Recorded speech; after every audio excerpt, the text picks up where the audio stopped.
Parliamentary sovereignty पे नकब लगाई जा रही है। कानून जो है वो जजमेंट को ओवरराइड कर सकता है, जजमेंट कानून को नहीं ओवरराइड कर सकती। साहब जब 63A की तशरीह की गई, वोट कास्ट होगा, वो काउंट भी नहीं होगा। जो वोट कास्ट करेगा उसका वोट गिनती में शुमार नहीं किया जाएगा कि आप वो गुनाह करेंगे, मगर उस गुनाह को ये तसव्वुर किया जाएगा कि वो गुनाह नहीं किया गया, और फिर भी ये तसव्वुर जब किया जाएगा कि गुनाह नहीं किया गया, सजा आपको मिलेगी। वो 63A की गलत तशरीह की गई, हमजा शहबाज की गवर्नमेंट टॉपल कर दी गई और एक सियासी जमात को फायदा मिल गया। ये कौन सा आइन और कानून इस बात की इजाजत देता है? ये तो जो मैं सारी बातें कर रहा हूँ ये वुकला बार रूम्स में भी करते हैं। ये कल भी कन्वेंशन हुआ, वहां भी मैं वुकला को सुन रहा था, वो ये बातें कर रहे थे कि आप क्लॉक को रिवर्स करते हैं और आइन और कानून को नहीं मानते, तो फिर कम अज कम ये आप अगर आइन और कानून को नहीं मानते तो ओपनली इसको डिक्लेयर कर दिया जाए। ये दो खतूत, एक स्पीकर कौमी असेंबली की जानिब से लिखा गया है और एक पंजाब असेंबली के जो ऑनरेबल स्पीकर हैं उनकी जानिब से लिखा गया है, तो इफेक्टिवली फिर ये स्टांस है कि जो सुप्रीम कोर्ट का फैसला था और उसके बाद एक वजाहत भी आई इलेक्शन कमीशन की दरख्वास्त पर, फिर वो फैसला तो काबिल अमल ना रहा इन खतूत के बाद।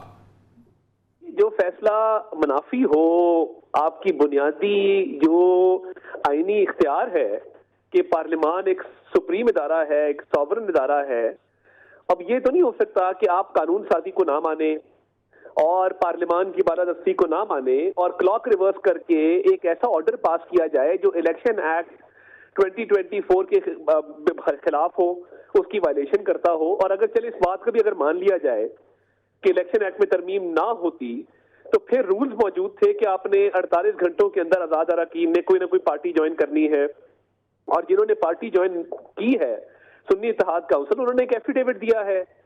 अब वक्त के धारे को वापस मोड़ के कानून को स्ट्राइक डाउन करके एक सियासी जमात की रिजर्व सीट्स का हक उनको दे दिया जाए, तो फिर मुझे बताइए अगर स्पीकर साहिबान दोनों पार्लिमानी बालादस्ती के लिए ना खड़े हुए और उन्होंने अपना किरदार अदा ना किया तो ये पार्लियामेंट बेवकत हो जाएगी, बेतौकीर हो जाएगी, एक रबर स्टैंप बन जाएगी, और जब भी जुडिशरी का दिल करेगा वो पार्लियामेंट के ऊपर से गुजर जाएंगे, उसको स्टीम रोल कर देंगे और कोई बात करने वाला नहीं रहेगा।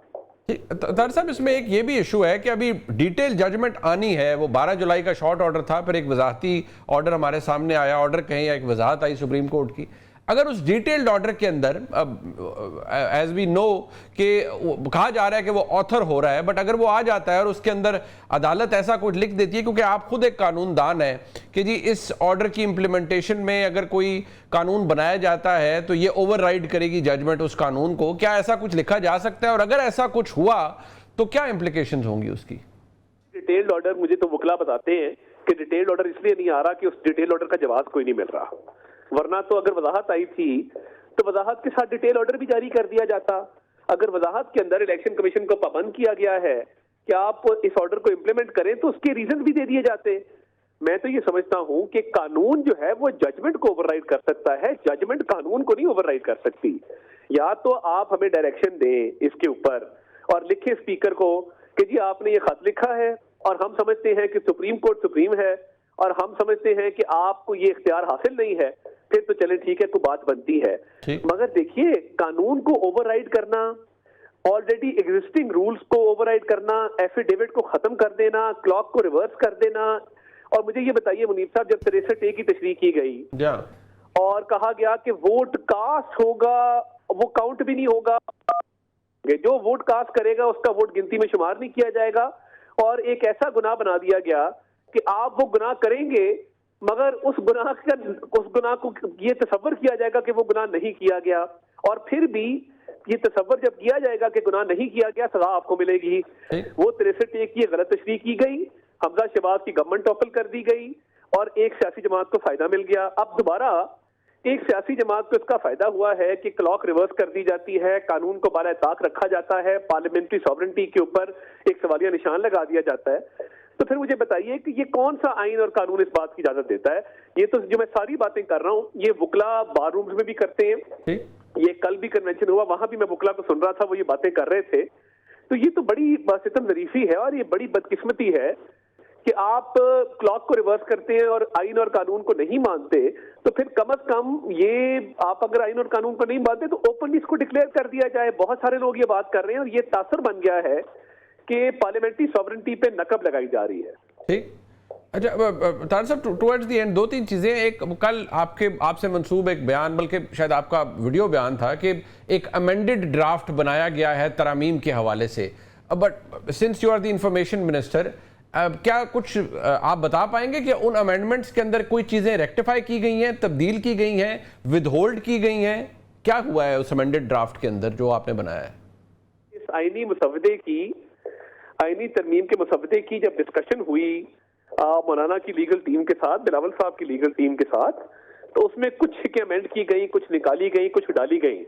تو میں تو اس اپ ڈیٹڈ ڈرافٹ کی بات کر رہا تھا جو اسپیشل کمیٹی کی آخری میٹنگ سے پہلے جو ہے وہ مشاورت کے ساتھ بنایا گیا تھا، اور اس کے اندر تمام پارٹیز کے لیگل جو کاؤنسلز ہیں ان کی انپٹ شامل تھی. تو وہ تو ڈرافٹ اس کے مطابق تیار کیا گیا تھا. تو میں تو اس اپ ڈیٹڈ ڈرافٹ کی بات کر رہا تھا کہ جس میں تمام انپٹ لوگوں کی آئی تھی اور ایک اپ ڈیٹڈ امینڈڈ ڈرافٹ تیار کیا گیا تھا. آپ کو امید ہے طاہر صاحب کہ اب یہ سیل تھرو کر جائے گا، کنسنسس آپ ڈیولپ کر پائیں گے؟ دیکھیے، ہماری اور پیپلز پارٹی کے درمیان ایک بات تو طے ہے کہ کانسٹیٹیوشنل کورٹس کا قیام جو چارٹر آف ڈیموکریسی میں جس کو انویزٹ کیا گیا تھا وہ ضروری ہے، اور اس کا ہماری کوشش یہ ہے کہ اس کو ہر حال میں جو ہے منطقی انجام تک پہنچایا جائے، اور آپس سے بات چیت کر کے ڈائیلاگ کے ذریعے، کنسنسس کے ذریعے، کنسلٹیشن کے ذریعے کوشش کریں گے کہ آئینی عدالتوں کا قیام جو ہے وہ عمل میں لایا جائے. ٹھیک ہے طاہر صاحب، لاسٹ ایک سوال ہے کہ یہ پریکٹس اینڈ پروسیجر کا قانون بنا پچھلے سال آپ پارلیمان کے اندر، اب اس کے اندر امینڈمنٹ آ رہی ہے آرڈیننس کے through. if you can shed some light، یہ کیا چیز ذہن میں رکھ کے کیا گیا ہے؟ if you can tell us. دیکھیے، اس پہ ابھی جب کوئی حتمی بات ہوگی میں آپ کو بالکل گوش گزار کر دوں گا، اور جیسے اس کی کوئی کنفرمیشن آتی ہے آپ کے سامنے تمام ڈیٹیل رکھ دی جائیں گی.